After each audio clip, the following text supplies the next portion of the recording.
कहते हैं इतिहास सिर्फ वही दिखाता है जो जीत जाता है, लेकिन सच सच कभी कभी हारने वालों के दिल में दफन होता है।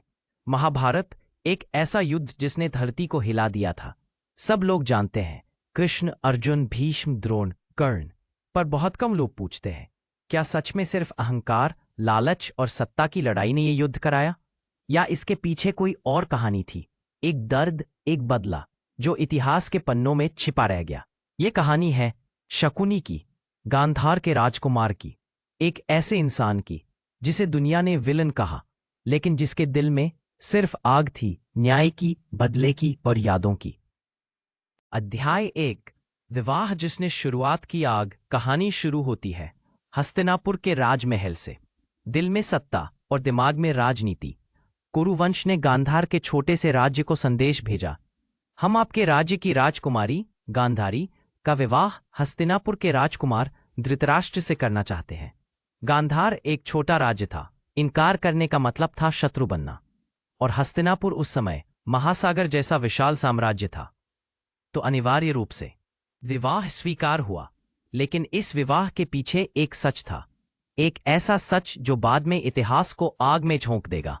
गांधारी मांगलिक थी और परंपरा के अनुसार उसकी पहली शादी एक बकरे से कराई गई और फिर उस बकरे की बलि दे दी गई ताकि उसके पति की आयु सुरक्षित रहे। सब जानते थे, लेकिन भीष्म पितामह को नहीं बताया गया।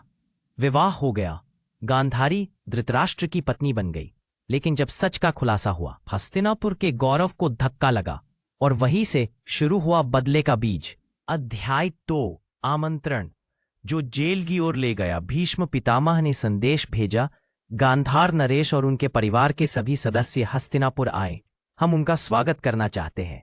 राज्य छोटा था, मना नहीं कर सकता था। पूरी शाही टोली हस्तिनापुर पहुंची, पर स्वागत नहीं मिला, बल्कि कैद। काले पत्थरों की उस काल कोठरी में ना सूरज था, ना चांद, ना उम्मीद।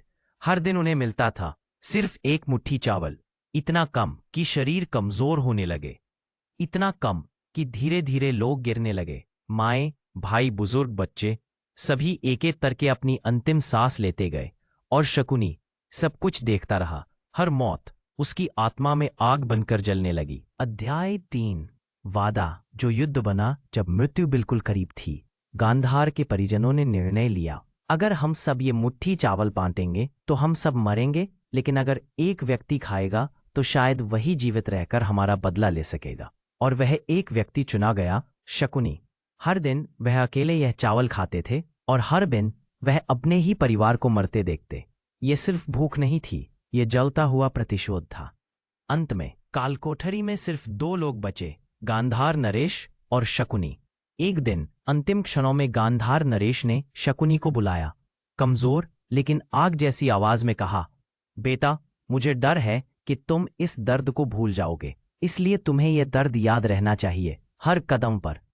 और फिर उन्होंने अपनी पूरी बची हुई ताकत से शकुनी के घुटने पर एक जोरदार लात मारी। घुटना टूट गया। शकुनी चीख उठा, आपने ऐसा क्यों किया? और पिता ने कहा, क्योंकि यह दर्द तुम्हें हर पल याद दिलाएगा कि तुम क्यों जिंदा हो, तुम्हारा अस्तित्व बदले के लिए है। फिर उन्होंने अंतिम आदेश दिया, मेरी हड्डियों से पासे बनवाना, उनमें शक्ति होगी, तुम जो नंबर चाहोगे वही आएगा।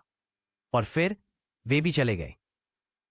उस दिन शकुनी ने एक प्रतिज्ञा ली, उन्हें उसी दर्द में जलाऊंगा जिसमें मेरा परिवार जला था।